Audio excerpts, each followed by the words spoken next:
right.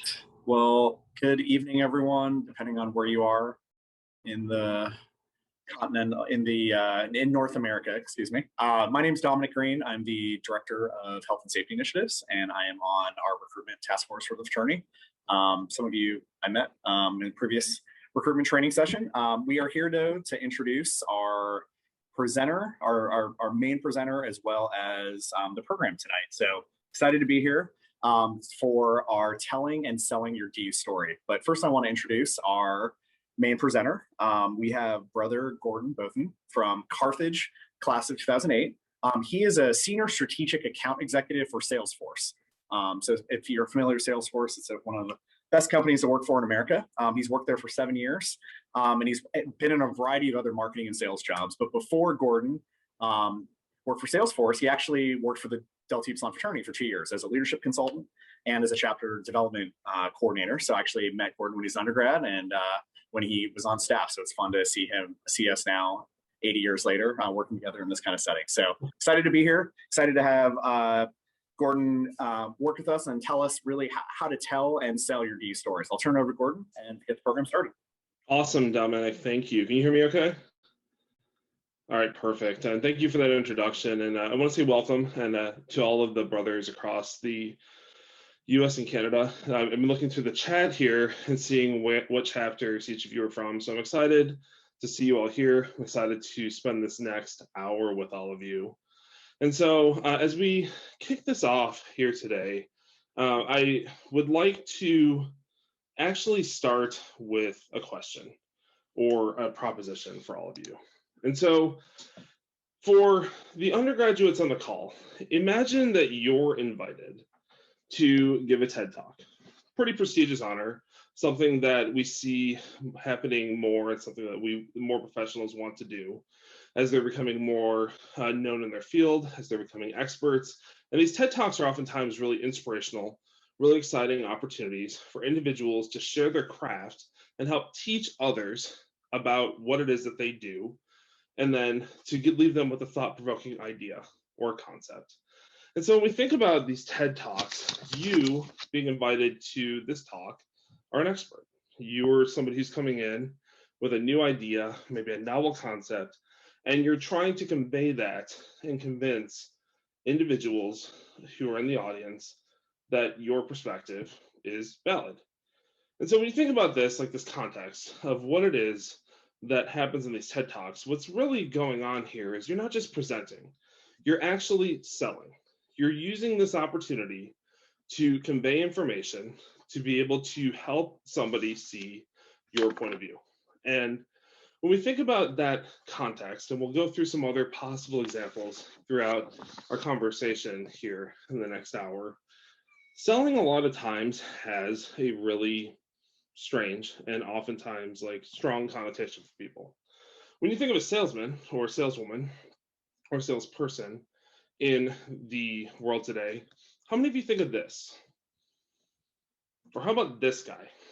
And when we think about like sales professionals, we think about somebody who's trying to sell us something, somebody's trying to get us to buy something. But I would actually argue in this conversation that one, these aren't the best examples of what salespeople are, but two, you as an individual in your everyday life are actually selling. And we're selling every day, all day, and in many cases, in ways we don't think. You're selling to people or to somebody when you're on a first date. You're selling to your partner when you're trying to convince them what restaurant you want to go to. You're selling in a job interview, trying to explain why you're the best candidate for this job to bring the people who are interviewing you onto the point of view so you get hired. You're selling with your friends, where you want to go to a movie, back when we still went to movies pre-COVID times, where you want to go eat, what you're trying to do, why you need to study. You're trying to convince them. So in reality, what we thought of before as somebody who's in sales, somebody who's trying to get you to buy something is, yes, one example of that. But in reality, every day, we're all actually selling. So that really begs the question for this conversation, what is sales? Like, what is sales really? So when we come into this thinking about if everyday interactions are us trying to sell somebody, on something, how do we define it? And so there's a definition by a guy named Daniel Pink, who's an author of a book called To Sell is Human. And he's written a number of other books, including Drive and a few other great literary novels. And he defines it like this. What selling is we're persuading, convincing, and influencing others to give up something that they've got in exchange for something we've got. And so how does this work? And we think about this in commerce. It makes a lot of sense. You're trying to convince somebody to buy your product in exchange for money. But in the example of the date that you were on, you're trying to convince them that you're worth spending time with.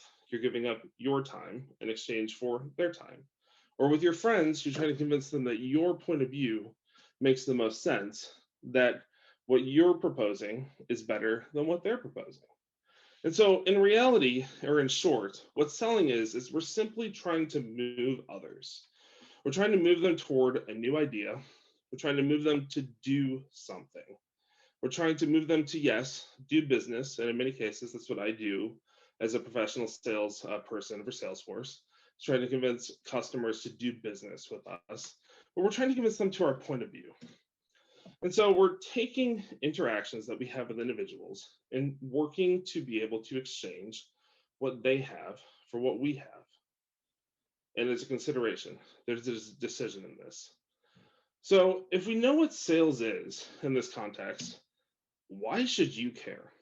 If somebody's in college, as somebody who is going to enter the workforce, why should you care about sales? And I think there are two main reasons as we start the top of this call. One, sales is something that we as humans do every day, maybe not in a professional context, but in trying to convince other people to see our point of view, to do what we want them to do. And you have to be good at it in order to continue to advance what it is that you're trying to do. In a work context, this could be trying to convince your boss to give you a raise. In a life context, this could be trying to convince someone in a restaurant to give you a table so that you look good to your date. And all of these pieces, however they work, getting good at selling and being able to sell to others and convince them is an important skill. It's a life skill. On top of all of that, I would actually say there's a second main reason. So for the 100 undergraduates who are on the call today, all of you are going to school to learn a specific skill or a specific craft, and you're learning about this to want to enter the workforce. And what I'll tell you is based on research, 1 out of every 2 of you, 50%, so 50 people on this call statistically, will end up with your first job in sales. Maybe you'll be a sales professional for your entire career. Maybe you'll use it as a way to get into finance or marketing or product development or something else. But according to the Sales Education Foundation, 50% of all college seniors start their first job in sales. Some of them stay, some of them go somewhere else. But the ability to take these examples and these practices that we're learning about in recruitment, that we're learning about in DU, that we're trying to use in our college life, directly apply over to what it is that we're going to do both in our personal life after college and our professional life after college. So as we think about it like that, let's go back to the TED example. So you, as a DU brother, you are an expert. And where most TED speakers are experts in their field, you're an expert on you. You're an expert on your chapter. You're an expert on Delta Upsilon and its history. You're an expert on your DU story. And so when we think about this recruitment activity and what it is that we're talking about, how we layer in sales techniques and telling stories as an important tool in our bag to be able to recruit new members to the fraternity, to bring in new blood, to be able to revitalize the chapters that we're a part of and continue to keep them healthy and growing. What I think we need to think about here is not just a TED Talk in terms of you talking to many people, but how do you have a conversation one-on-one? Can we get comfortable being able to actually layer in our story and some of these selling techniques into a one-on-one context to convince other prospective new members to become members of our fraternity and become brothers for life? So quick introduction to me. I know Dominic went through some of this a little bit ago. My name is Gordon Bothan, and I'm live in Indianapolis, Indiana. Got my wife Stephanie and two kids who are twin, almost 5-year-olds. And I started my DU story at Carthage College, which is a small school in Kenosha, Wisconsin. If will you meet Rob later as a panelist in this call? Rob is also a Carthage brother in our chapter. And so went to school at Carthage and end up meeting DU through as a prospective new member my freshman year. I joined as a freshman and had a great career in the fraternity during my time as an undergrad. Graduated in 2008, and I was fortunate enough to be able to spend 2 years on the fraternity's professional staff, both as a chapter development coordinator, a leadership consultant, and doing some recruitment consulting. And it was those 2 years that really helped me to start to understand the fundamentals of how do we actually work to take what it is that we're doing in fraternity life and apply them to a real world context. And so I don't know how many of you remember 2008 or have heard about the stock market crash, but it was something that pretty much made it challenging to find a job after I left DU in 2010. Ended up moving to Chicago, worked for a company called CDW, or received a lot of my sales training, and then moved to a company called Salesforce.com, which is one of the largest SaaS providers in the country, and I've been there for 9 years. But a number of different roles. Most recently, I'm a senior strategic account executive in our insurance practice, and I work with Fortune 50 companies to sell our marketing cloud to them. And so for me, sales wasn't just something that I do in my everyday life. It's something that I parlayed into a career, and it's been a lot of fun so far. So as we take what so transition from the introduction to me, why is it that I'm here talking to you? In talking with Dominic and with Hayden and with Michelle, they were asking, are there some tips or tricks that we can use from a sales context for what I do professionally to be able to help apply that to recruitment? And my first thought was absolutely. I think that's a great application because in the end, what we're doing is trying to convince or influence somebody to be a brother. It's just like trying to convince or influence somebody to buy our product. Maybe in a different context, maybe a little bit more finessed, a little more nuanced, but you're still trying to convince them. And so what we've put together here in the next hour are really 4 main components. And here's what you can expect in our next hour together. We're going to spend some time in the front half of the call going over the 3 techniques to be a better seller. We'll actually dig into 3 main components that will help you get some real world examples, some practical knowledge on how to pick up 1 or 2 of these to include in your bag as part of being a recruiter. Second, we'll talk about how to tell powerful stories. In any kind of sales context, it's vital and important to be able to tell stories. Whether it's me in my professional role or you as a recruiter trying to sell you, your chapter, the international fraternity, and your DU story, being able to tell stories is a powerful way to be able to make connections with others. We'll give some examples on how to do that. Then we'll take some of those techniques on how to tell stories. We'll actually parlay them into selling DU through your story. How do you take what it is that you've experienced, how you have grown and shaped and become a member of this chapter and this fraternity to be able to then communicate that to others and help them understand why it would be valuable to them. And then at the end of the call, I'll invite Rob and Hayden, who are 2 of the alumni advisors here, to do a little bit of a panel interview, and we'll take some questions from the audience. And so we'll go through these 4 things, and we should start that right now. And one thing I want to mention, so as we go through some of the conversation here, there will be an opportunity for you to ask questions. So as we go through some of the content, if questions pop up, if things are interesting or you want to dig in more, please post them in the chat, and Dominic and Hayden will help to be able to facilitate those. We have time for questions throughout the presentation.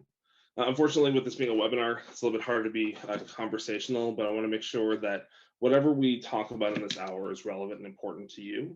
And so that if you want to dig in, want to understand something or like better examples, please ask.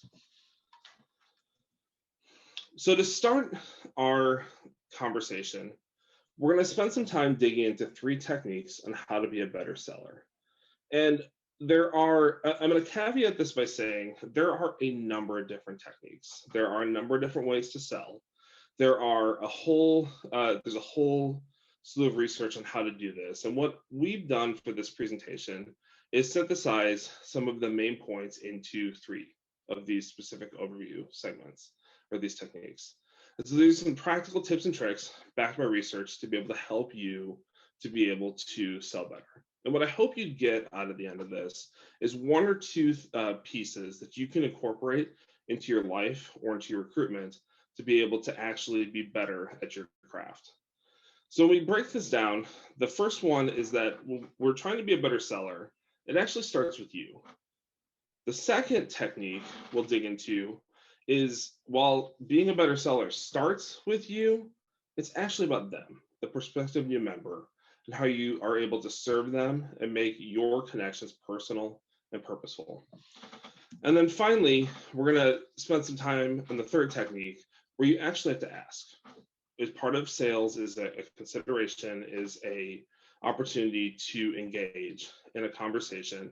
And we have to ask. We have to be able to make a pitch of an idea or concept or ask somebody to be a brother, and then be able to improvise based on their response and what they're saying from there. And the one thing I'll mention in this is most of these, or many of these techniques come from the book To Sell is Human by Daniel Pink, who I mentioned earlier. We were defining sales. And what I've done in this presentation is take some of his overviews, change the order, maybe synthesize them, but then layered in other sales methodologies, thoughts, tips, tricks, and some from other sales influencers, as well as some that I've found practical in the field. And so when we get to the end of the presentation, I'll have a list of resources that you might find valuable if this concept or these topics are interesting to you. And this is definitely a book I'd recommend reading. So let's dig into number 1, how to be a better seller. Being a better seller actually starts with you. And so as we think about this, a lot of times the question comes up, like, how does this start with me? When we think about sales, and it's true, sales is about the other person, but really it comes down to you have to get yourself right in a context to be able to engage with somebody, to be able to help them see your point of view. And really why this is important is in the beginning of any exchange, any conversation, whether it's a recruitment conversation or meeting somebody who could be your new boss for coffee, you have to be able to convey belief. You have to believe in every situation that you're doing what you have to offer. So in a recruitment context, like the fraternity or the experience that you've had is so valuable that you want to share that with somebody else to make their life better because it's made your life better. And you have to have that belief because we as humans pick up in a lot of cases that somebody doesn't fully believe what they're saying. Maybe it's not actually authentic or true. And so as we go through this and you're thinking about how to tell your story, I would highly encourage you to think about what it is that you believe and how you can then use that to convey energy, to be able to exchange energy in these conversations between the people you're talking to. Because in the end, every conversation is an exchange of that belief and an energy between 2 people.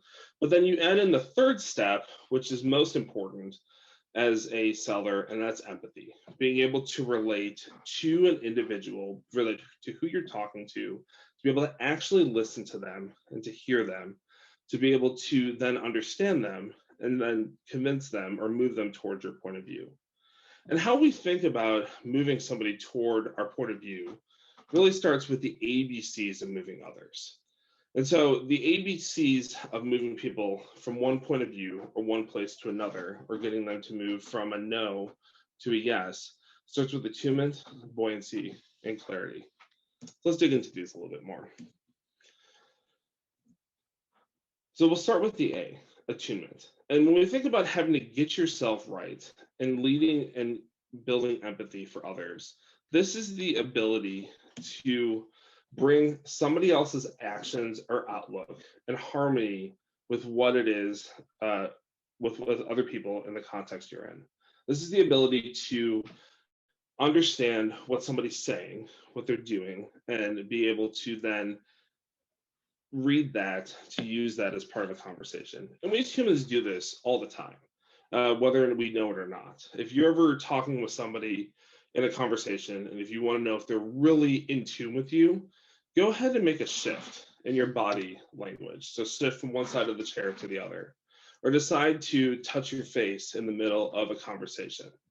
And one of the cues that we pick up as humans is that if we're really in sync with somebody, we automatically do the exact thing that they did, because it's a signal unconsciously that we're connected with them. And it's a real opportunity for you to be able to understand if somebody's actually in sync with what it is that you're doing. And so what we're doing with this attunement is we're being able to actually listen to the other person that we're talking to, and we're mixing that prospective member's logic with emotion. And this is really the sweet sauce of being able to move somebody from one point to another. Is if we're going to convince somebody that what we're offering is the best out there, people buy with emotion, but they always back it up with logic. They are going to remember how you make them feel, but they're going to justify their feelings with the logic that comes from that. So in a recruitment context, it could be you or another brother who has become friends with them and has made them a part of your circle, and they want to become a member of the fraternity because of that. But then the logic that backs up their decision to join could be the fraternity's GPA, or our non-hazing history, or our values. And the ability to see that those things align with who they are, to be able to match what it is that they're feeling and support it with what it is that they're seeing and what actually is there. And when you think about this piece, the ability to have empathy and adopt the other person's perspectives, you really have to pay attention to what it is that they're saying and listen to actually listen, not to respond. And then be able to mimic what it is that they're saying and doing appropriately. So in the same context where we're talking about touching your face, shifting sides of the chair, be able to also very easily pick up on somebody's body language and understand their tone of voice, or their speed, their timbre, their pitch, and match that to show in a conversation that you are connected. So we've gone through the A's. Now let's go to B, buoyancy. And within getting yourself right and making sure that this starts with you, buoyancy is something that every sales professional has to come to terms with. You have to have the confidence and the understanding that it's okay to hear no, for somebody to say no, they're not interested in what you're talking about or what you have to say. And you have to be okay with it. And the greats who do this, whether in life or in sales, understand that no is not a personal thing, but it's simply something that's part of being able to bring other people around to what it is that you're trying to offer. Some people will want it, some people won't. And no does not always mean never. So if you're recruiting or working to recruit a prospective new member and they say no, not right now, it doesn't necessarily mean never. This doesn't mean you should never talk to them again or not include them in activities. This is an idea that you continue to work on developing that relationship so that it can grow into something in the future. And then finally, within the B's and the buoyancy, being able to keep interactions positive. And this is hard in most sales contexts. When you hear no, when you feel rejected, it's pretty natural as a human to take that personally. It's pretty natural to feel that like that's a negative experience. But if you're trying to move them from no to not never, to move them at a later point, keeping the interaction positive, making sure they understand that this is something that is okay, we can talk about this later, is key, because we rely so much more on positive interactions, going back to emotion, and how many of those we have with the person. And one negative interaction can really detriment or wipe those out. So if you get knocked down in a sales context, you just get back up again. And then finally, with clarity, and this is really important when we're talking about how it starts with you, you have to be clear and concise to be convincing. You have to have a point that you're trying to make in any conversation, whether it's a sales conversation or a conversation in class. And you have to be able to take that point and make it clearly so that the other person understands what you're trying to say. But you also have to have a vision for what you want in the situation.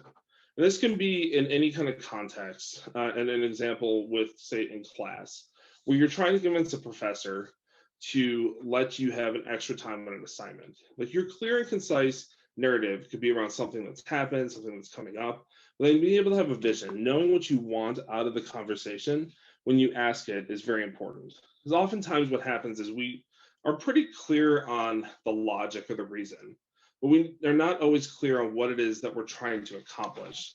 And if we don't have clarity on what it is we're trying to accomplish, what we want out of an interaction or a situation, a lot of times those asks don't go anywhere. And within that vision, you have to use it to paint a picture to help others see something that's new and fresh, a new perspective, or a new way of doing things, so that you're able to take what it is that you see so clearly from the belief and transfer that over to somebody through a vision to help them understand their perspective. And then finally, you have to be able to take that and frame it in a context that is relevant to them, but then also give them what is called an off ramp, or the ability to understand what it is they need to do as part of the ask if they want to do it. Because in the end, if you don't know what you're trying to ask, how will they? All right, perfect. So we've gone through the first technique about better selling, and it starts with you. Let's go to the second. So we think about you trying to get yourself right in these to be more effective in communicating and more convincing, provide more clarity. Then you need to take that and make that conversation about them. Because in the end, the relationships that you have in any kind of exchange, in any kind of human relationship, do matter. How much time you've invested, how much you understand the person, how you actually know what they care about and what they're interested in. And this makes a lot of sense. Think about to somebody, back to whoever brought you into a prospective new member conversation with DU. It's likely somebody you knew from a class or from a sport or from another activity. And it was that relationship that they had with you, that friendship, that really mattered. And being able to invest in these friendships is so important to be able to then achieve the goal we want. And I think of it like this when we're talking about recruitment. The reason you invest in these relationships, the reason they're important is because you wouldn't propose to someone on a first date. You wouldn't go into a first date with somebody you met on Bumble and decide to propose to them in the first call. Just like you wouldn't want to give a bid to somebody the first time you meet them. You actually want to know them, understand them, have them know who you are, and invest in the relationship to be able to understand that this exchange is important and good for both of you. And you have to be willing in this relationship to be able to serve. And this is a key piece. And this is why, in my opinion, we see that RAs or orientation leaders or people in sports are so effective when it comes to recruitment. Being able to serve others in a context like those examples is vital to be able to help them to understand that they're special. Because again, people will do things based on emotion. They want to back it up with logic. And they're going to remember how you make them feel. And so being able to serve in whatever context that might be in a relationship to make an impact is vital. And then make the relationship and that interaction and those interactions purposeful and personal. Because in the end, they're buying DU, but you need to take what it is that they're buying in this context and translate it over to what is important to them, to a language they understand, and be able to then explain to them why it matters to them. And we'll talk a little bit more about this when we get into the stories later on. And then finally, I would encourage you as we're talking about making these interactions about the other person, be a giver and elevate what you can do for them in any context. And this is not just for deep relationships. Like this is a core piece of who we are as a fraternity. The ability to advance liberal justice and the ability to, or excuse me, a liberal culture. I'm sorry, I backed it up. The ability to advance justice and diffuse liberal culture. It's been a minute since I've said those out loud. Are key pieces of being able to explain and give to other people. And I think a core tenet of that is being able to not only serve, but being able to actually engage with them. So we've covered the why it starts with you. We've talked about why it's about them. And then finally, you have to be able to make the ask in any kind of sales situation. So this is the third and final technique, and oftentimes the one that we forget the most in any kind of sales context. Like, it's pretty easy for us to understand why we need to believe in DU. It's pretty easy for us to be able to build relationships with other people on campus. But when it comes down to actually doing the recruiting, you have to be able to ask them to become a brother in the fraternity. And you have to be able to pitch them on why that's important and improvise in that context. And so when we talk about pitches and stories, I'm pretty sure everybody here has heard of the elevator pitch. And there are a number of different types of pitches, but it seems like this is the one that comes up most in trainings or recruitment or the work context, the ability to give a clear, concise pitch on what it is you believe. I thought it'd be interesting as we talk about pitches. Like, pitches all come down to the ability to both ask that person a question and improvise based on what they say. And the first elevator pitch was actually no different than this. So there are various accounts on how this started, the elevator pitch. But the first elevator pitch was by a guy named Elijah Otis. So Elijah Otis was an inventor. He was a tinkerer. He was somebody who was really good at creating things. And he worked in a mattress factory. And his boss was not in any way interested in innovating on what was happening. And this was back in the late 1800s, where they were making mattresses and making bed frames. That's all they wanted to do. But Elijah wanted to create a different way. He had a new idea. So he lives in Yonkers, New York, which is part of New York City. And we're coming into the age in late 1800s of the skyscraper, where we are trying to take a small amount of land, like in New York, to be able to build vertically. But the problem was that in order to do that, we had to use elevators or lifts, and they were notoriously unsafe. And so where we are trying to pull up heavy materials to a building or pull people up from 1 story to 3 stories above the ground, what would happen is ropes would break, and there would be instances where people would get injured or crushed or severely hurt when that happened. And so what Elijah was doing is he developed the belief and developed a system to create safety mechanisms for elevators. And he tried to actually sell them out to the public, and it didn't work. He couldn't make the sale. He was trying to sell them to business or to elevator companies. He was trying to sell them to building owners, and nobody wanted them because they weren't really able to understand what it is that he was offering. So he had an idea. He needed to make a pitch. So he reserved a spot at the 1853 World Fair. And at that time, when it was in New York, they were moving. What would happen is people would move from one area to the other and watch acts and interesting events that people were putting on. And so he started his pitch where he had somebody hoist him up in an elevator and pull him up to the top, about, I think, 50 feet or so off the ground. And so he gets to the top and he says, "Ladies and gentlemen, I have one question. What if we could actually make this safer?" And so then, to prove his point, he has somebody pull out an axe or a saber, and kind of the stories differ depending on the accounts, like a full-sized sword, and cut the rope. And everybody in the crowd starts screaming, thinking that because elevators were unsafe at the time, now this dude's crazy, he's going to crash to his death. And it stopped about 3 inches from where it started to fall. And that is how we had the first elevator pitch. So why is this story important in this context? Why are we telling this?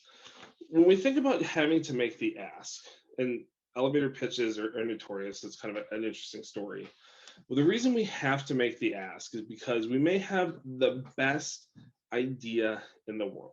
We may believe it like no other, just like Otis had the best safety mechanism in the world for the elevator, and he believed that it worked like no other, but nobody would buy it until he actually made the pitch on what could the vision be if we made elevators safer. And because he did this, because he made this pitch, he was able to usher in a whole new era where skyscrapers were safe for people again. So think about what that would be like if we are doing this in our fraternity. The number one reason we don't make a sale, the number one reason why somebody doesn't join is we don't ask. We think that this product or the fraternity, our experience sells itself. We think that because it exists, people will find it.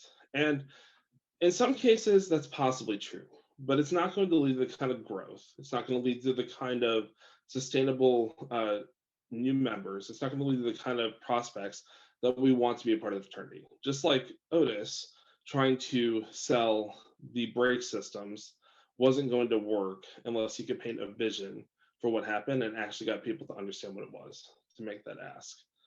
And so when we think about how this comes into being, how we make the ask, the first thing you always want to do is get somebody to start with a no. And the reason why this is valuable is because asking somebody a question, asking them for a consideration is awkward. It can be hard, especially if you've been a friend with somebody for 6 months, 12 months, and all of a sudden you ask them to be a member of the fraternity. Maybe it's a new experience. Maybe they don't understand what fraternities are. And so to make them comfortable, it's always a good idea in any conversation, whether it's recruitment or any other, to actually get somebody to start with a no. And what I mean by that is ask them any question where the answer to that question would be no. So it might be something as simple as this. Do you know what the weather is? That's not a no answer question. But if you change the phrasing of it to say, do you think it's storming outside? The first thing they say is no. And what you're doing in this conversation is causing them to relax. Because when somebody says no, they feel powerful. There's research to back up the fact that the more we say no, the more powerful we feel. And if we get no's out of the way in the beginning, we're more likely to say yes later. And so when we get them to start with a no, then we drive toward a successful pitch. We go toward that question. And what I would encourage you to think about when it comes to pitching in any context, including recruitment, is you should not have to push the pitch onto somebody. You should invite them to be collaborative in the process. Where if you're asking somebody to be a member of the fraternity, instead of telling them why it's so great, asking them to be a part of making it better is a key piece for them to seeing how they fit into that vision, as an example. And then finally, there are all kinds of pitches, but we have to be able to make sure that when we make the pitches, that they involve some kind of question, some sort of consideration, some sort of ask. And as we're doing this, when you're asking somebody the question in a recruitment context or in any other, you always have to listen. You have to improvise on what they're saying, and you have to be able to tell a story. And we're going to get into how to do 2 of these in just a minute.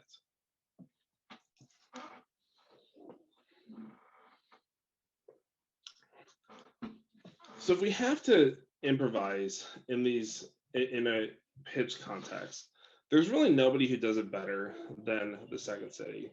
And for any of you who have seen the Colbert Show, watched SNL, anybody who has been a part of seen movies like Coneheads or the Blues Brothers, Second City is a organization in Chicago that devotes itself to comedy. And some of the most successful comedians in the world have come through Second City.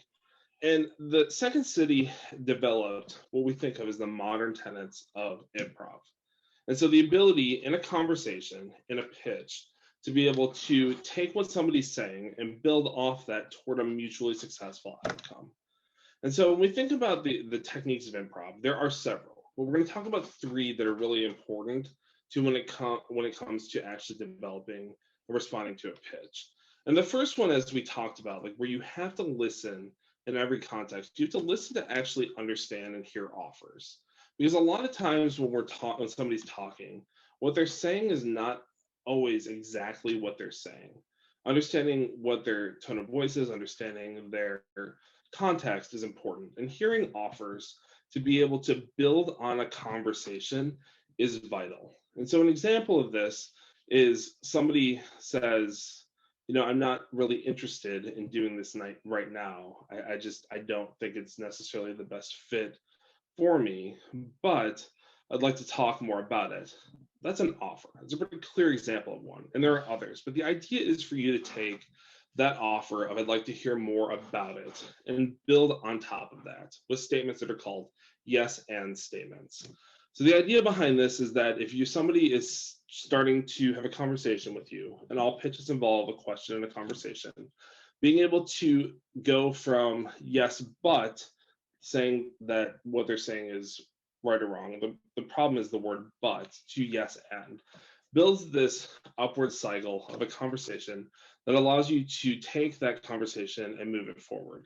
Because what we're doing when somebody says, I'm not interested right now, but I'd like to hear about it, and you say yes, and this is a great opportunity for us to introduce you to some other brothers to see if this might be a fit for you now or in the future. And this is a great way for us to continue to talk a little bit more. What you're doing is helping to move that in a positive direction rather than somebody saying, this isn't for me. But yes, but have you considered this? Starts to limit the conversation. So I would encourage you as we think about improvising in these types of asks to build on what somebody's saying, to use yes and statements, and then finally to make your partner look good. In every situation, there's a saying that if you have to fight to make a sale or to get somebody to agree with you, you've already lost. Because the idea isn't necessarily for you to argue. The idea is for you to get what you want in that context. And sometimes that means making the other person look good and building them up in these conversations to have those positive interactions.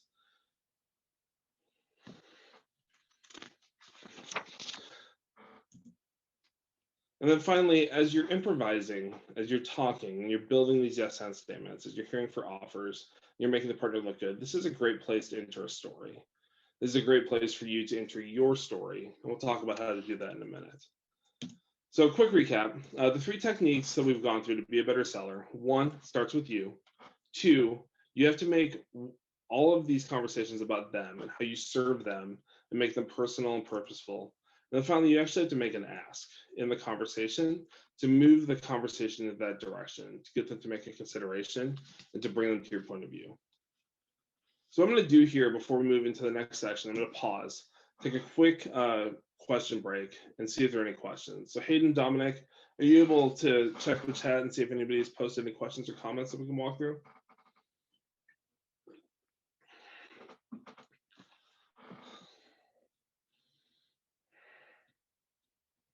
Okay. Right now, we don't have any questions, but definitely if anyone has any questions, put them in the chat box or the Q&A section.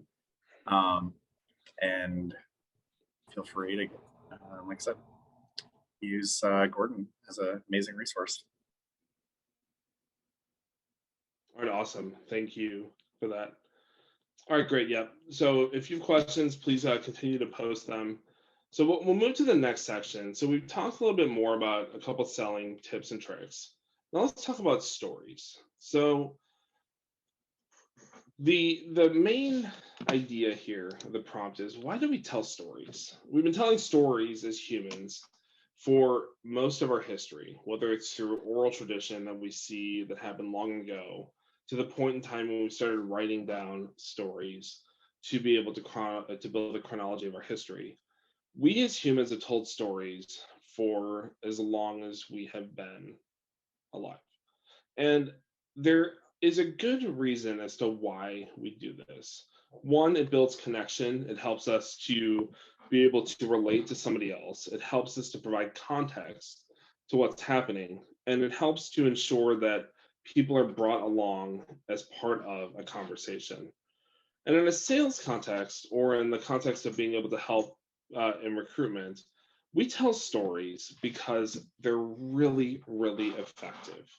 And the reason this is the case is a lot of times when somebody thinks we're trying to sell them on something, or we're trying to move them toward what it is that we're trying to do, there is a resistance. People don't necessarily like to be sold, but they oftentimes like to buy in this context. And what we see here is that stories are a powerful way for us to route past the objections and the issues that come up when we're trying to make a pitch to somebody, and to get them to tap into the emotional center of their brain toward what they feel, to then help them to see what you're saying makes sense. And there's a whole lot of neuroscience behind this. So depending on which study you read, there are different circuits in the brain that are triggered when we start to tell stories versus when we start to use data or visualizations and logic. Those circuits use different types of neurotransmitters. And so what we're literally doing is creating a bypass from an objection to a place where somebody can feel and be part of what you're saying. And so what I would like you to do for a moment is to take a notebook in front of you and actually write down a few sentences on what your DU story is. And then what we'll do after that is we'll spend a few minutes talking about the parts of powerful stories and applying that to how it is that you can use those components to be able to drive your DU story to help with your recruitment efforts. So we'll wait for 30 seconds and then we'll jump back into the content. So please take a few minutes, jot down a few bullets on your story. And it can be anything from the start of your DU story to what DU is meant to you, to understanding why the fraternity is such an important part of your life, whatever you want it to be. So go.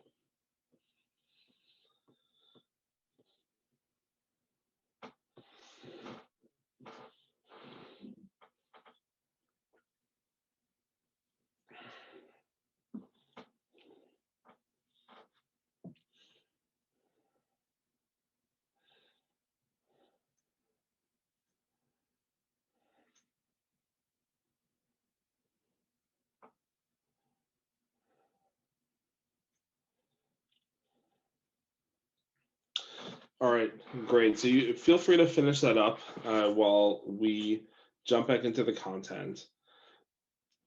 When we start to talk about stories and why they're important in these conversations, storytelling has become somewhat of the vogue thing in selling and sales science in the last 10 years or so. The ability to use customer stories to help other customers or people to relate, to make them feel like what we're offering makes them as part of a group, makes them feel included. The ability to use a story to be able to overcome an objection, which is a key part of being a seller, or the ability to use a story to make a point that helps you to be able to advance the conversation forward.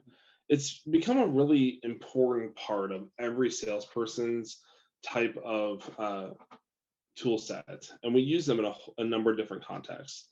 But when we think back to the science of this and the critical components of a story, there are really 4 parts of a powerful story that help us to tap into that part of the brain that routes past the logic defenses and moves into the emotion. And our ability to tell these stories is important for us as we're going through talking about recruiting, or as we're going into interviews in the next couple of years, or moving into the job market. And so, what are the 4 parts of a powerful story? The first part is the ability to have a character or a set of characters. Every story starts with someone who we're talking about, whether it's a coming of age story that exists about somebody coming into their own, or it's about you and your DU experience, or it's a movie that's being made in Hollywood. There's a key character or set of characters in the story that the person who's listening will likely identify with. In addition to the characters, there's also a context. The characters are relatively unimportant in a story unless you can provide a context for where they are and what they're doing. And so when we think about a context, think about like a timeline, like your story's taking place in college in the mid 2000s, or your story is about a number of characters who live in mid-century England, or your story for DU is about how you were able to discover a group of brothers who make you feel like you're included, and that you are part of a fraternity that has values that are most important to you. And so being able to take the character, the individual who is striving for something and apply the context is vital, because within the context, then every key story has a conflict. There's a tension that exists, that is somebody who's trying to find something or something that they didn't have before, or it's a conflict, excuse me, between two people. And as we're thinking about the neuroscience of stories, where somebody is identifying with the character and applying a context that fits with who they are, the conflict is where the emotion comes into place. The ability to actually feel what it is that they're saying, and then take that conflict and be able to internalize it and identify with what's happening. And so if a storyteller has great characters and great context and has a conflict, the final thing they need is a resolution. They need a creation or a new way, a way forward. The ability to see that what it is that we're talking about, what it is we're trying to sell, or what idea we're trying to pitch is providing a new way for us to do things, helping the character identify a problem maybe they didn't know they had, or helping them to resolve something that was causing a conflict within them. And when we think about what you wrote down a few minutes ago as part of your DU story, what we're doing here is taking what it is that we already have and applying these parts of a powerful story to what it is that your experience, to be able to then relay that and communicate that as part of a recruitment process. And so how we do that in selling through your DU story is we take what we know, what we have already written down, and just break it into its individual parts. And I'll go through and talk about mine as an example. And so I was a freshman from a kid from a small town in Wisconsin, grew up in a relatively small community, and decided to go to a small school on a lake in the southern part of Wisconsin. And as I came in, I didn't know anything about college. I was a first generation college student who didn't understand what college was like, didn't quite understand the makeup of it, didn't understand the dynamics, mostly because my parents had never been a part of that. It had never been communicated to me. And so coming in that as a freshman, my only goal, my major goal, was to do well in school, which I think a lot of us have, as we're trying to ensure that what we're paying in tuition is able to help us to do well, to get a job after college. And so that was my main view, the main thing I was driving toward. And I became interested in fraternities somewhat early on, but I didn't know anything about them. The only thing I'd ever heard about fraternities is the stuff I read in the news, which is usually the awful stuff that nobody really wants to be a part of, or what you see in popular culture, like partying and all sorts of crazy things. And that, I knew for me, as somebody who had to make this college thing work, that wasn't what I wanted. And so as I had spent time in my freshman year trying to continue studying and meet new people, I ended up getting introduced to Delta Upsilon through somebody who was the senator and student government of which I was a part. And it was him who helped me to realize that DU could actually help me as an individual to level up. And we got to know each other, and he was one of those guys that was really studious, really intelligent, and I'm pointed to in a lot of cases how DU was the fraternity on campus that helped, that had the highest GPA.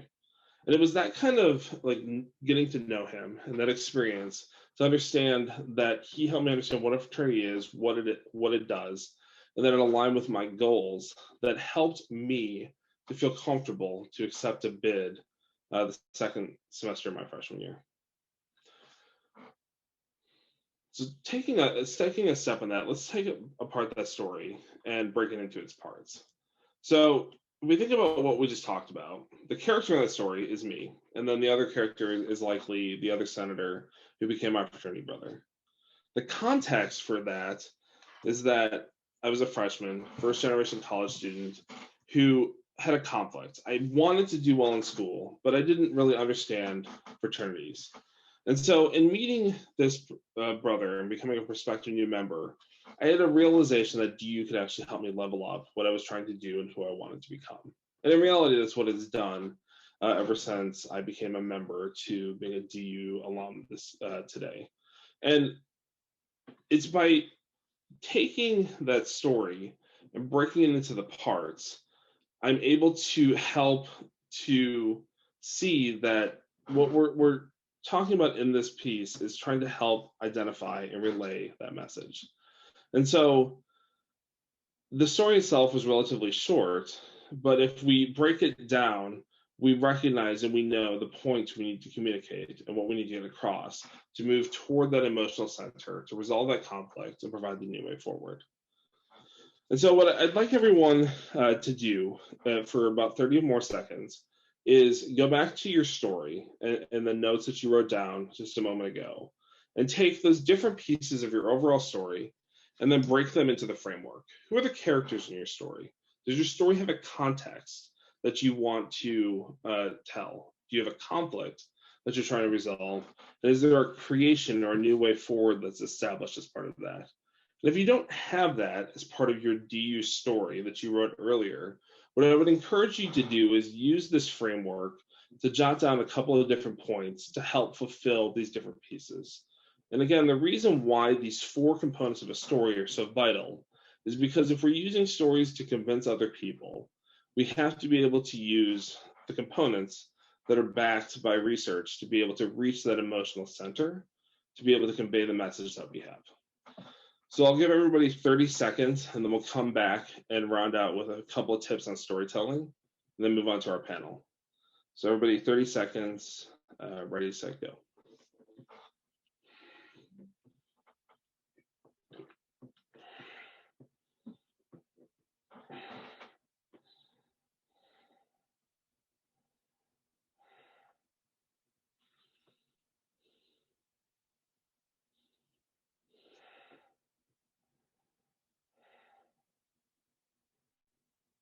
I'll give everyone 10 more seconds.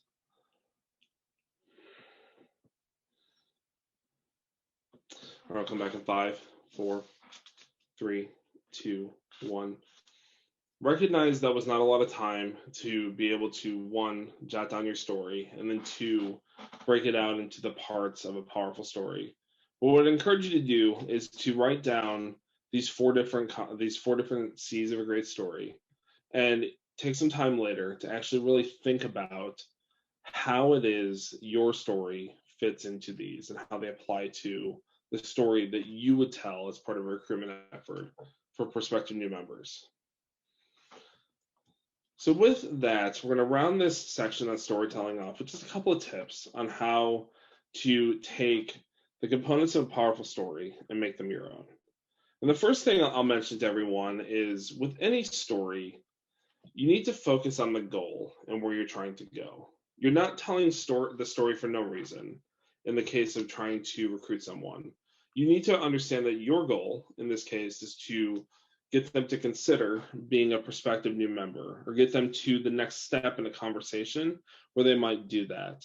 And so the story that you're writing or that you're telling them needs to frame around something that is personal to them, something they'll identify with in the context and the conflict, and then how you identify with something similar and achieve the goal of that. So in this case, how DU might have helped you with that experience.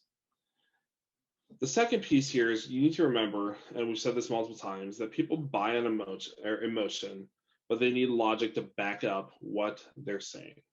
And so with the telling of stories, we're being able to route to the emotional center of the brain. We're using conflict to be able to tap into that.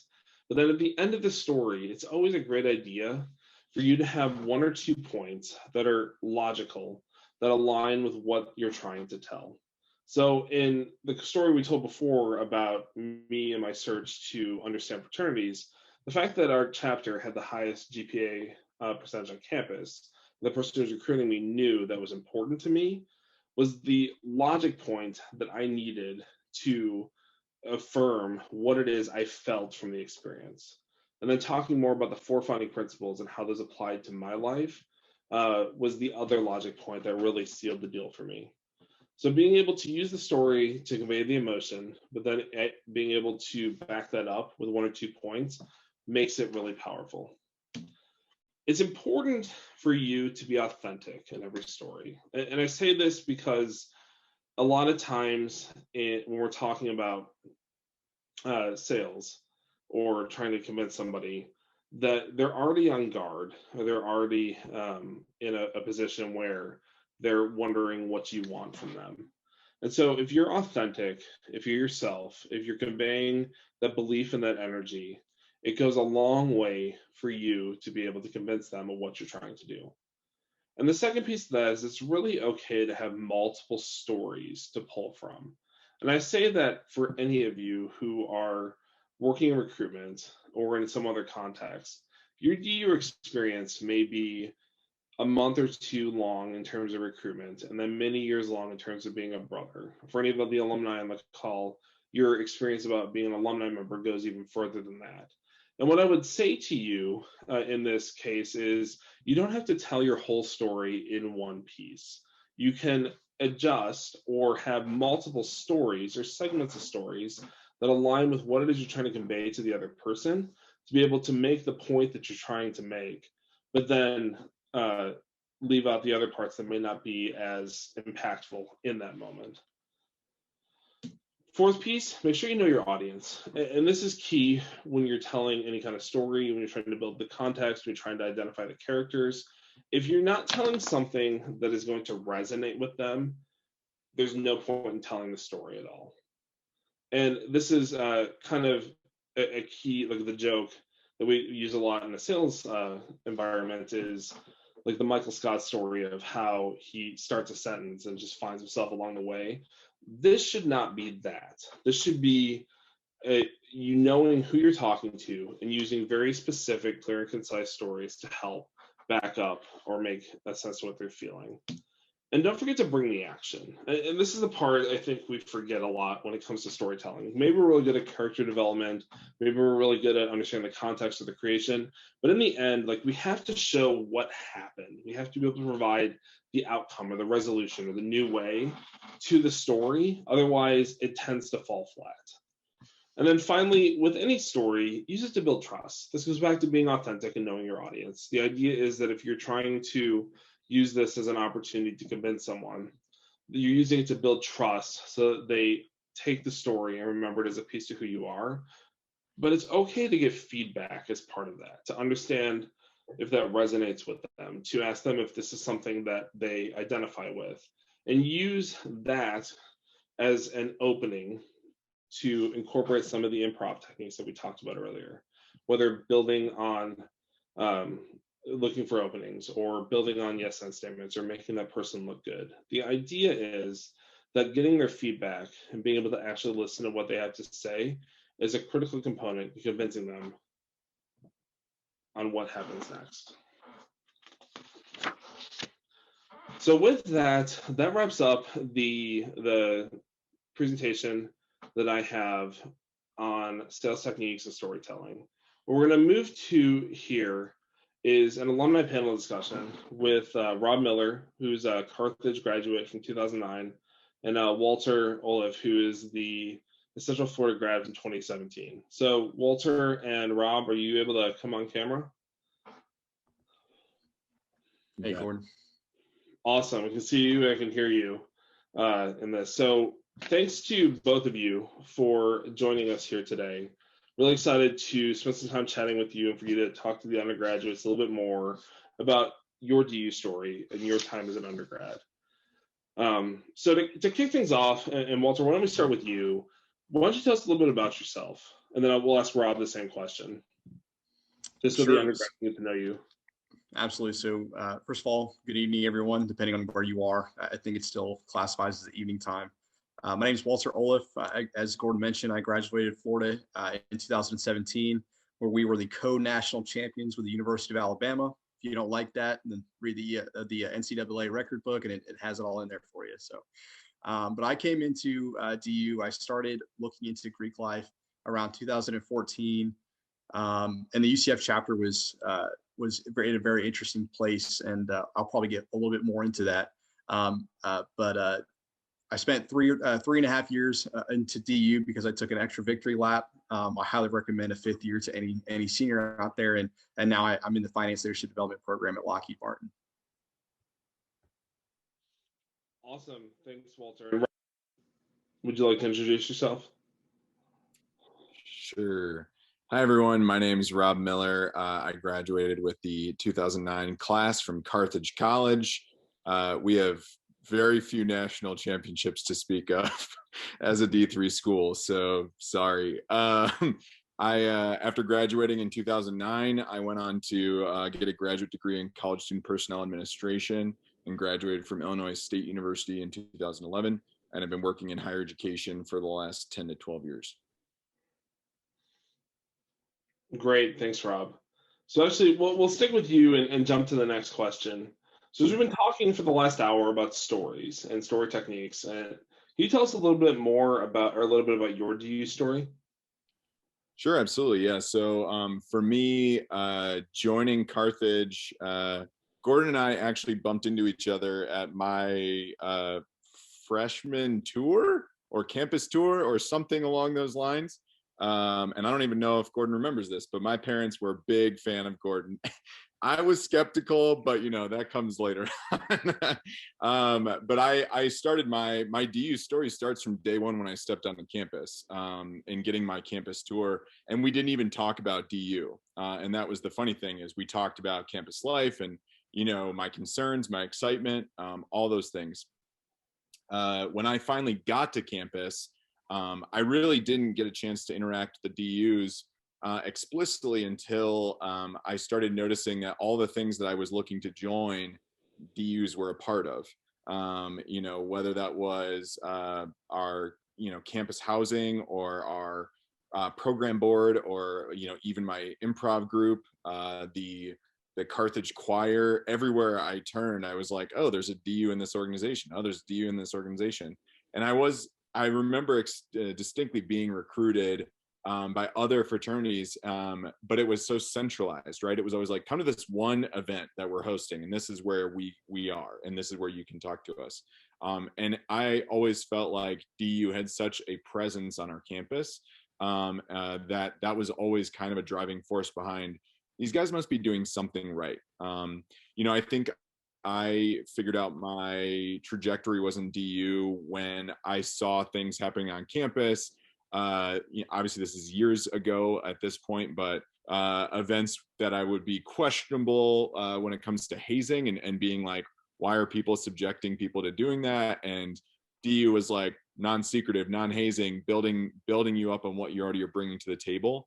And it just clicked with me. And so I'll get into this as we continue to talk.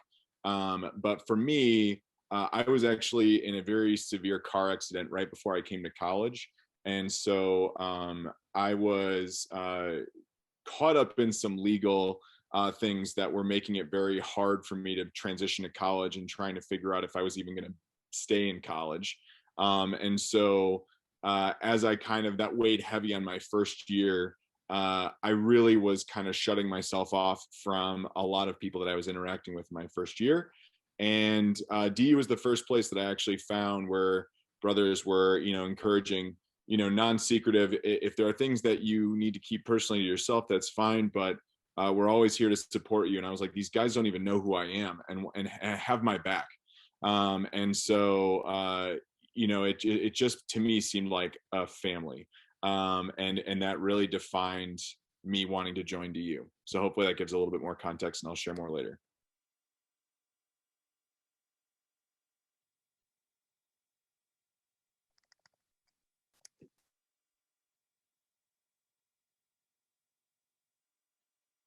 Great, Rob. Thank you for that. That's awesome. Walter, would you be willing to take the same question, tell everybody a little bit more about your DU story? Yeah, absolutely. So in college, before I was officially in Greek life, I was working at a bank as just a bank teller. One of the guys that transferred from one branch over to my branch had just finished his associate member process through Delta Upsilon and asked me, hey, have you ever thought about rushing fraternity? And I said, you know what, actually I always have. I just haven't gotten around to it. So he was very, very honest about the IFC process at UCF and the campus culture. And at this point, I was 20 years old, and I wanted to join a fraternity that was very well established, where I could just kind of ride out, the 2-3 years of experience that I had, have a great time, build some connections along the way, and graduate. And for me, that looked like it was going to be Phi Delta for the most part. And there's probably a lot of cringing going on right now, but that's what it was looking at for me at the time. But I had rushed to you seriously out of respect to him, from him answering all my questions. Honestly, he never really persuaded me to specifically go to you, because his strategy was, I'm just going to be as honest as possible.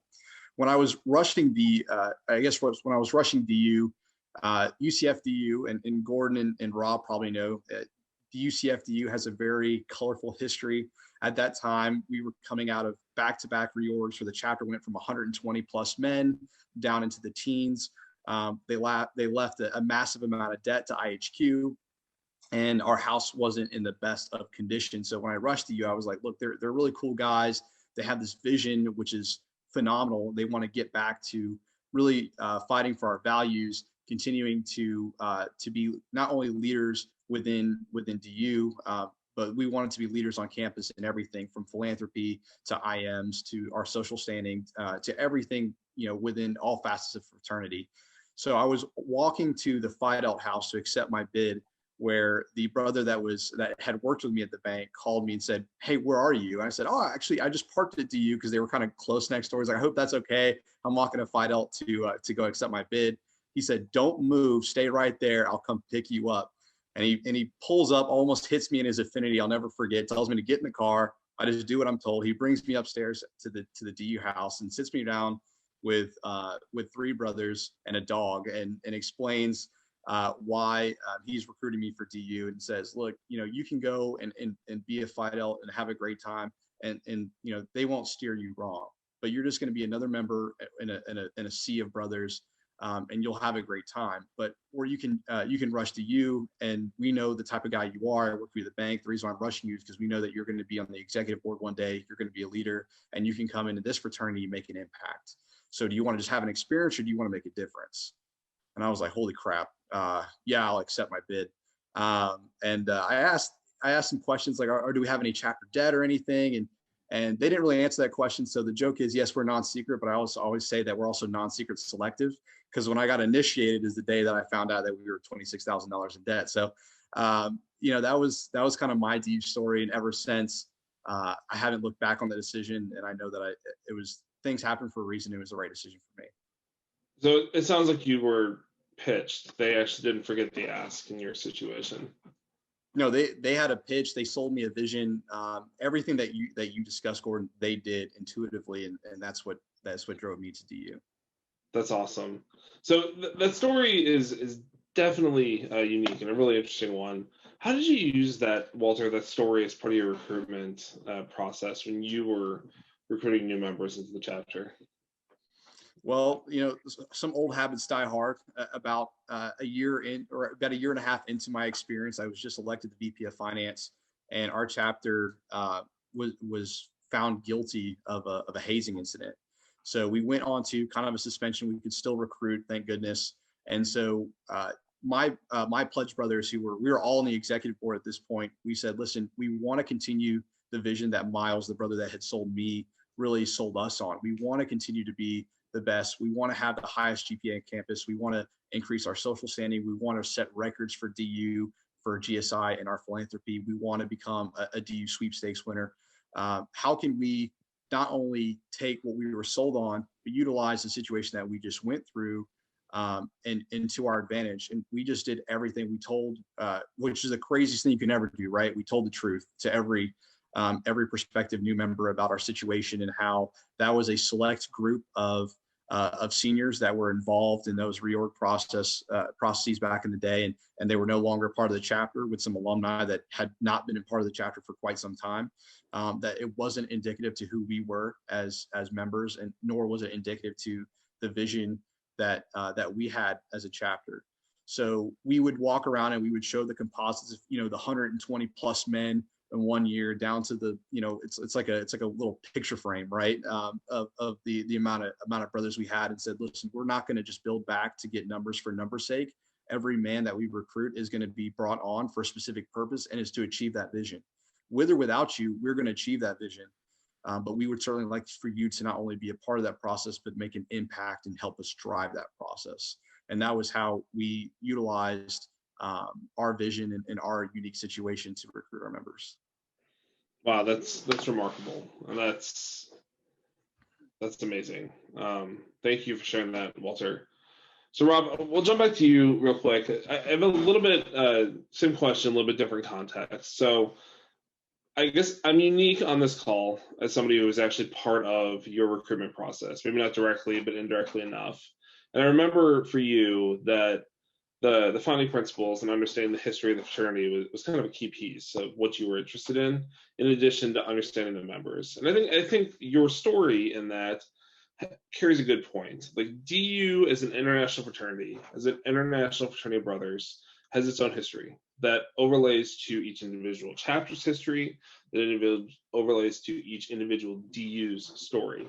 So my question for you in that is, how do you feel from your experience that intersects or intersected with when you were trying to recruit new members? And can you think of a time where that was something that was really important as part of a conversation with a prospect? Sure, absolutely. Yeah, I mean, I think, for me, well, I've continued to be, I've gleefully volunteered my time with IHQ for the last 10, 12 years after graduating and continuing on in my professional life.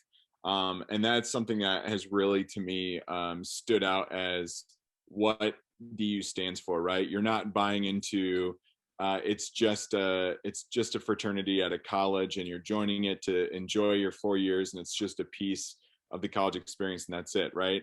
This is, to me, a lifelong commitment to building better men, right? And so this is why I repeatedly come back and assist with educational programs and connecting with chapter presidents and young members who are going through these same experiences. And so, that was sold to me from the moment I took my bid. I didn't even mention this in the story. I was thinking back, I missed a critical component of the story itself. Is on the day I received my bid, I distinctly remember a group of Carthage DUs showing up at my door at probably 6:30 in the morning before my first class, all in suits.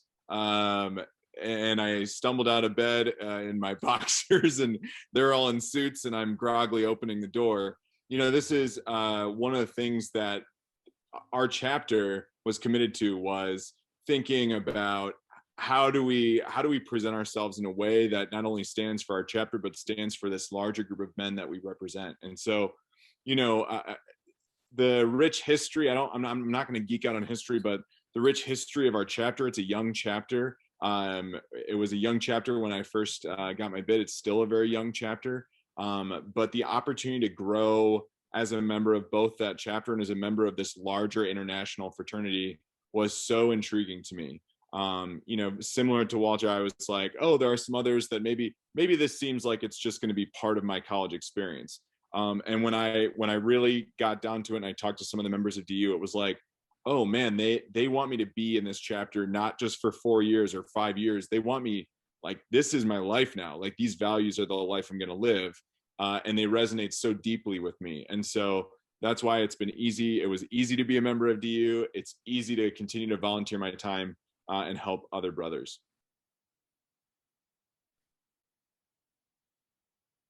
Absolutely, Rob. And I think for you, what's most interesting is that experience parlayed into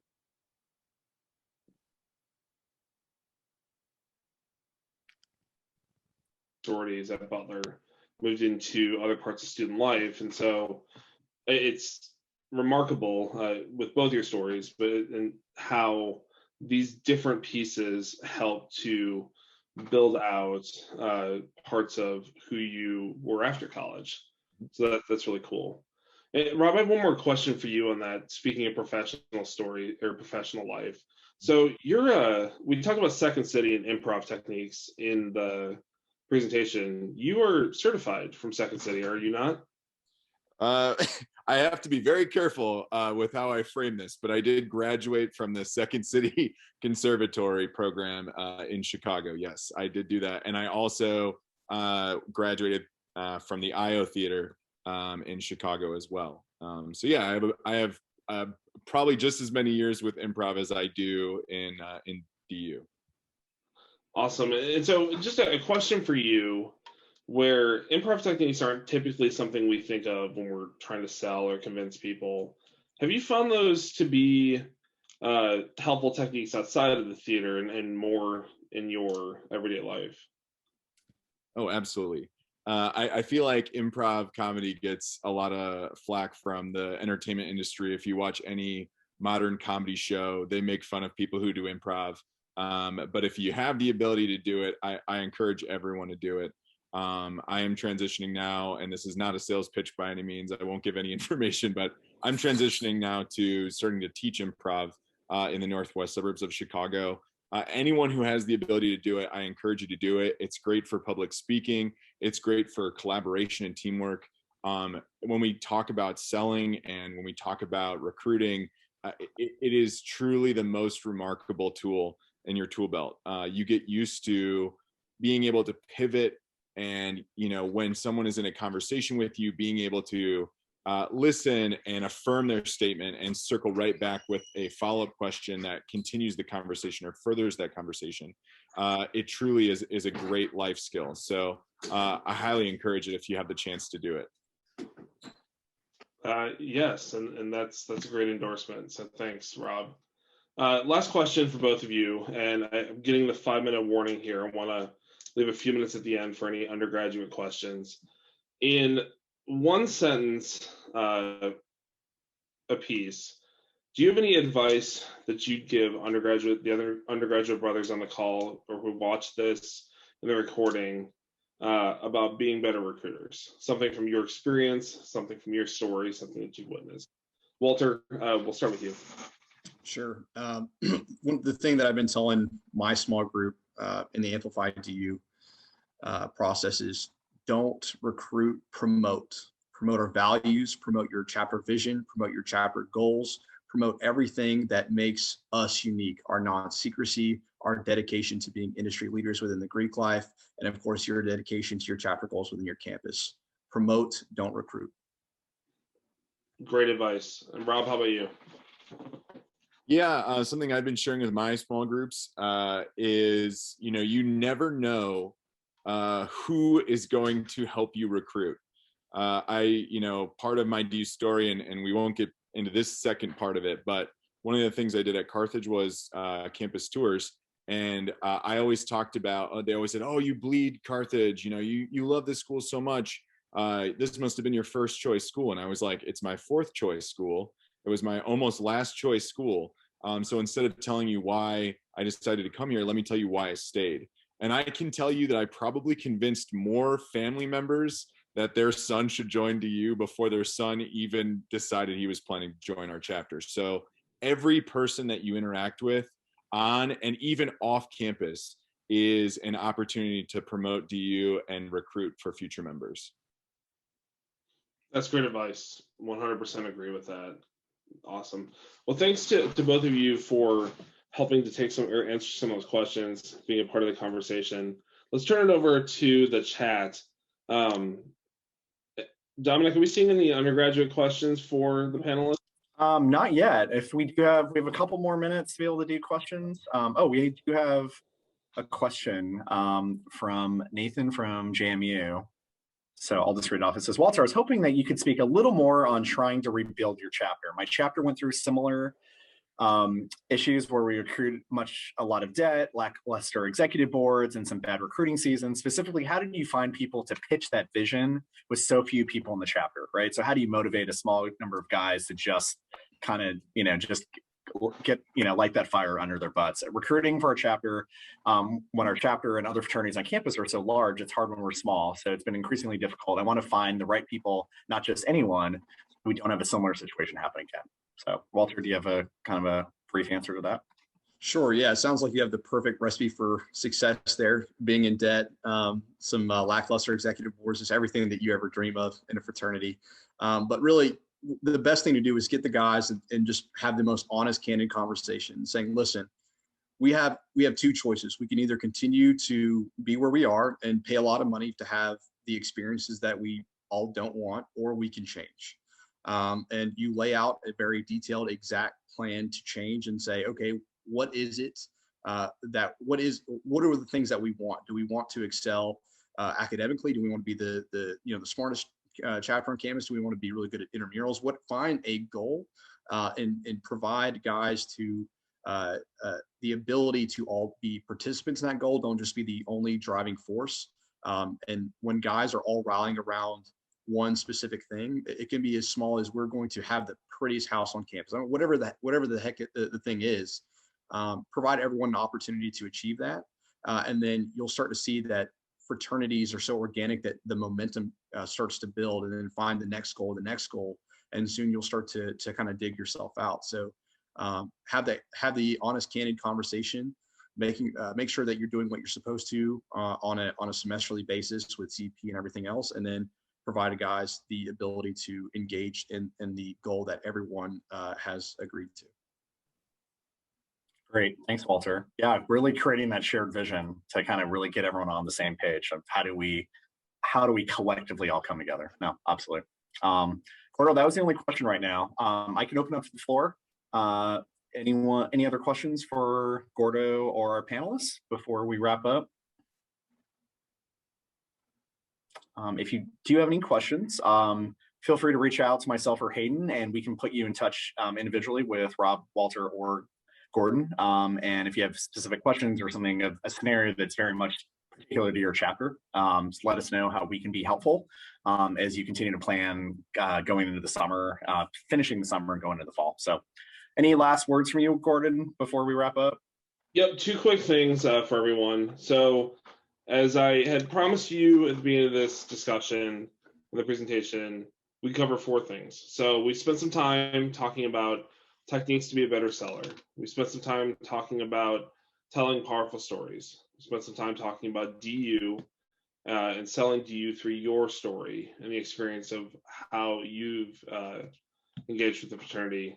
Then we spent some time talking with Walter and with Rob on the alumni panel and doing some Q&A. And so as we've gone through this, if any of this has piqued your interest, if any of this has been something that you want to learn more about, whether you want to use it for recruiting, or you want to become a professional seller after college, or you want to learn more about discussions and learning how to engage with people and build influence, a couple of resources I'd recommend. So first, I would start with 4 books that I would very much recommend for you to read. You can find them on Amazon or through like Audible. But the first one, for which we based a lot of the discussion, a lot of the themes tonight, were from Daniel Pink and his book, To Sell Is Human. The second book that I highly recommend is something called Never Split the Difference by Chris Voss. He gives a phenomenal masterclass talk on this as well.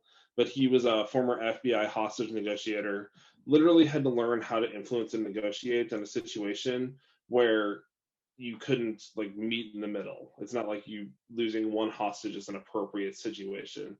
So he had to develop techniques to be able to get people to come to his point of view without giving compromise in that situation. The third is Yes and, so Lessons from Second City, written by a number of gentlemen who were part of that. So if you're interested in improv, or you're interested in understanding how to use that in your daily life, highly recommend that book. And then finally, we spent a lot of time talking about authenticity. We spent a lot of time talking about transparency, obviously aligns to our values of non-secrecy. But if you're really interested in transparency and selling, I'd recommend the book, The Transparency Sale by Todd Capone, really great read. And then finally, a couple additional resources. If you want to dig into more of these topics and books aren't really your style, I'd highly recommend checking out the Harvard Business Review. A lot of really great stuff on selling, really great stuff on storytelling and being able to build persuasive arguments. Coursera offers a ton of courses in these areas. And some of these are courses that were sponsored by Google, some of them by Stanford Graduate School. These are courses that you can get a certificate in that you could add to your resume about storytelling, about selling, about a whole slew of different topics. And then finally, just one small plug as well for Salesforce. So Salesforce offers a platform called Trailhead that, in addition to something we sell to our clients, is free to anybody who wants to use it. So if you're ever interested in understanding more about our point of view on selling, or you're interested in understanding the training that I received in my 9 years there, you can sign up and take all of the trails, look at all the content that we have access to internally as part of Trailhead. And I'd highly recommend checking that out, especially as you're starting to think about this. And then lastly, as Dominic said, please feel free, if you have questions following this, to reach out to me. My email is gbothan@gmail.com. You can find me on LinkedIn if you want to message me there. Happy to have conversations about any of these topics or things that might be interesting or more contextualized to your chapter or your DU story. So with that, I just want to say very much thank you for spending the last 94 minutes with us. As part of this, I think we ran just a little long in some of the conversation, but I really hope you found this helpful. I hope you're able to take a few pieces of this and incorporate it into your recruiting and into your life, and that you have a great night. Thank you so much. And Dominic, I'll turn it back to you. Yeah, absolutely. Definitely want to thank Walter, Rob, and Gordon for helping us tonight. Gordon, that was fantastic. Really great information. We will be posting, so those of you who might have had other people on your recruitment teams who couldn't make it tonight, we will be posting the webinar tomorrow. Also remember, for everyone on the call, that your recruitment coaches will reach out to you about the small group discussions that'll be happening next week. So good luck with everything. Please let us know what we can do to help. And we appreciate you joining our webinar tonight. So thank you, everyone, and have a great night.